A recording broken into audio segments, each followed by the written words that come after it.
Hi everyone. मी आज वाडीत गेलो होतो आणि वाडीमध्ये बघू शकता अननस झालं होतं. कच्चा होता अननस, पण मी कापलं. अननस कापलं म्हणजे कारण ते नाहीतर नेतील चोरून, म्हणून मी अननस कापलं. माझ्या मागे जे तुम्ही बघताय ना, ते आता जे केली आहेत त्याला ॲक्च्युली केली लागलेले आहेत, पण ती तयार होती, छोटी होती म्हणून ते पण मी कापलं. आणि माझ्या मागे जांभळाचं झाड आहे, म्हणजे बघा त्या केळीच्या वर दिसतंय तुम्हाला, त्याला पण मस्त खूप जांभळं झाली होती. खाली पडली होती जांभळं बरीच, वर पण झाडाला बरीच आहेत. ऑलरेडी आम्ही पाडली होती जांभळं, म्हणून आज काय पाडली नाही. आणि बाकीचे तर लोक नेतात सोडून.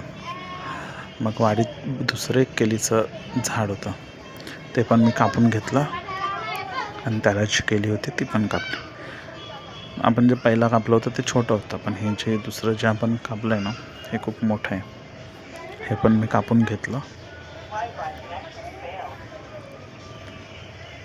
केळी तयार होते, म्हणजे ही केळी भाजीसाठी वगैरे वापरली जातात जास्त करून. हे पिकून नाही खाली जात. चला बाय एव्हरीवन, याच्यासाठी एवढंच.